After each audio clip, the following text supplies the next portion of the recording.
आज डॉक्टर श्यामा प्रसाद मुखर्जी का निर्वाण दिवस मनाया जा रहा है। तो वडोदरा के हरणी इलाके में जो स्कल्पचरल पार्क मौजूद है, वहां पर भारतीय जनता पार्टी के युवा मोर्चा की ओर से सिंदूर के पौधे लगाने का कार्यक्रम आयोजित करवाया गया था।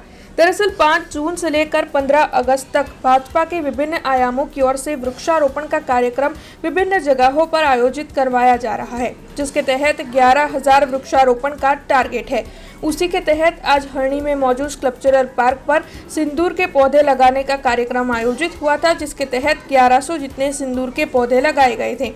इस कार्यक्रम के दौरान भारतीय जनता पार्टी के युवा मोर्चा के प्रमुख पार्थ पुरोहित और साथ ही युवा मोर्चा के कार्यकर बड़ी तादाद में मौजूद रहे थे।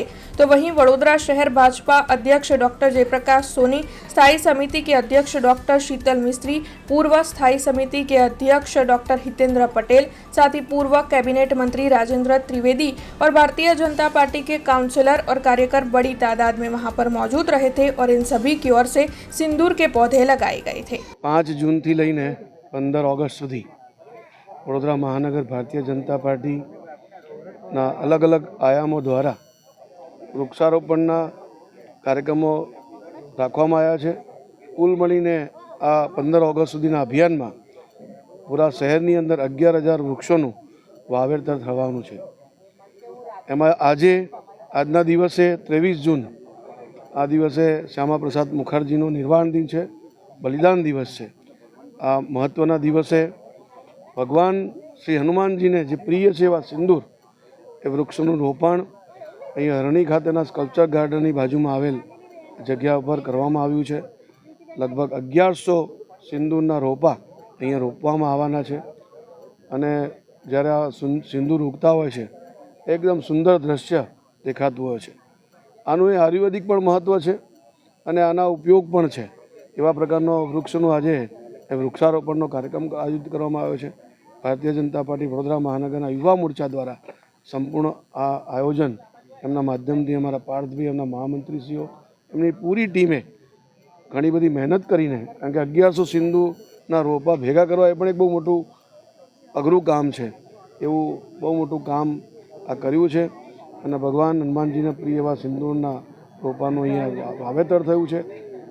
આજના દિવસે આપણે એવું જ કહીએ કે પર્યાવરણનું જેટલું આપણે જતન કરીશું એટલું પર્યાવરણ આપણને બચાવશે। એટલે પર્યાવરણને બચાવીએ, પર્યાવરણ આપણને બચાવે, આ સૂત્ર સાથે આપણે આગળ વધીએ, એ જ અભ્યર્થના સાથે ધન્યવાદ।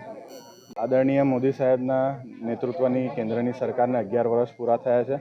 સાથે સાથે ઓપરેશન સિંદૂર જેના માધ્યમથી આપણા દેશના સેનાએ આપણા જે વીરગતિ પામેલા હતા એ તમામ લોકોનો બદલો લીધો અને એનું નામ ઓપરેશન સિંદૂર રાખ્યું। ત્યારે આદરણીય મોદી સાહેબે પણ પોતાના પ્રધાનમંત્રી આવાસમાં સિંદૂરનો રોપો વાવ્યો છે।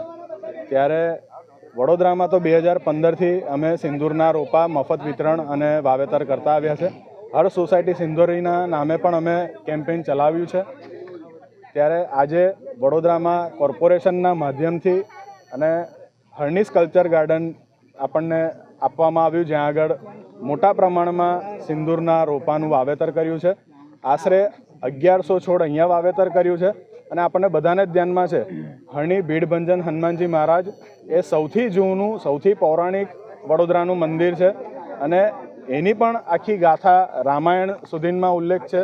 ત્યારે અને દરેક બૂથમાં આજે વડોદરા મહાનગરમાં શ્યામા પ્રસાદ મુખર્જીના બલિદાન દિવસ નિમિત્તે દરેક બૂથમાં વૃક્ષારોપણનો કાર્યક્રમ છે। એટલે 1100 બૂથમાં પણ સિંદૂરના રોપા ખાસ કરીને આપવામાં આવ્યા છે। ત્યારે સમગ્ર કોર્પોરેશનની ટીમ, સ્ટેન્ડિંગ કમિટીના ચેરમેન અને મેયર સાથે અમારા વડોદરા શહેરના અધ્યક્ષ જયપ્રકાશભાઈ સોની સાહેબ, આ તમામનો અમે આજે આભાર માનીએ છીએ કે અમને આ જગ્યામાં વૃક્ષારોપણ કરવા માટેની પરવાનગી મળી અને મોટા પ્રમાણમાં આવનારા સમયમાં જ્યારે સિંદૂરના છોડ તૈયાર થશે તો એક आकर्षण केंद्र आ स्कल्पचर गार्डन सिंदूर वाटिका माटे पण थशे।